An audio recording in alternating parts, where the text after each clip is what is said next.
তেল ভাজা পোড়া ছাড়া রমজানের খুব স্বাস্থ্যসম্মত একটি ইফতার আইটেম আজকে আমি আপনাদের সাথে শেয়ার করব। আমাদের আজকের রেসিপি দুধ চিরা মাখা। বাসায় থাকা কিছু সাধারণ উপকরণ দিয়েই আমি আজকের রেসিপিটি তৈরি করেছি। ইফতারে এরকম একটি আইটেম রাখা খুবই প্রয়োজন, আর এটা খেতেও অনেক বেশি মজার হয়ে থাকে আর স্বাস্থ্যসম্মত হয়ে থাকে। তো চলুন রেসিপিটি দেখে নিই।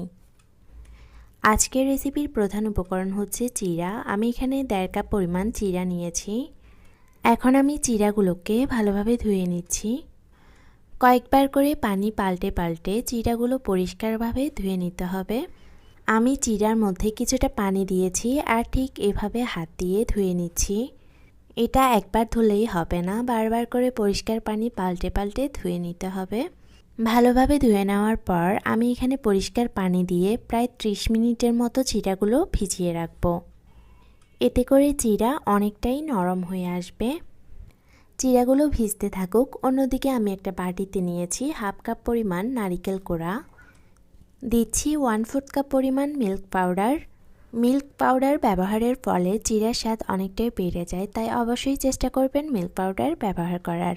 এখন দিচ্ছি পরিমাণ মতো চিনি। আমি এখানে 1/3 কাপ চিনি ব্যবহার করেছি।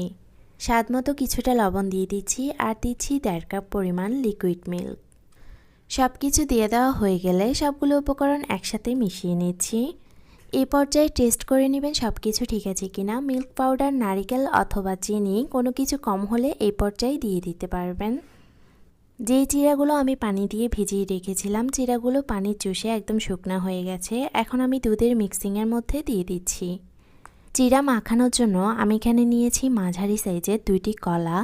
কলার খোসা ছাড়িয়ে নিজের পছন্দ মতো স্লাইস করে চিরার মধ্যে দিয়ে দিব।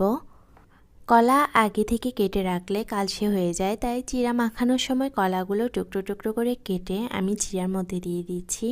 কেউ যদি অন্য কোনো ফ্রুটস ব্যবহার করতে চান তাহলে এই পর্যায়ে দিয়ে দিতে পারবেন। আমার কাছে চিরা মাখানোতে কলা ছাড়া অন্য কোনো ফ্রুটস ভালো লাগে না, তাই আমি এখানে কোনো ফ্রুটস ব্যবহার করছি না।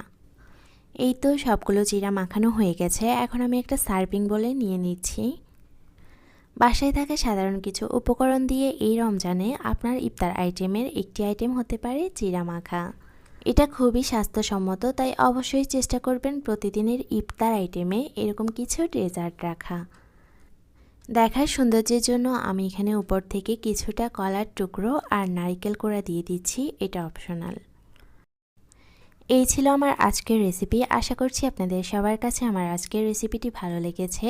রেসিপি ভালো লাগলে ভিডিওতে একটি লাইক দিয়ে, এখনও যদি আপনি আমার চ্যানেলটি সাবস্ক্রাইব না করে থাকেন প্লিজ আমার চ্যানেলটি সাবস্ক্রাইব করবেন। আজকের মতো এখানে বিদায় নিচ্ছি। সবাই ভালো থাকবেন। আল্লাহ হাফেজ।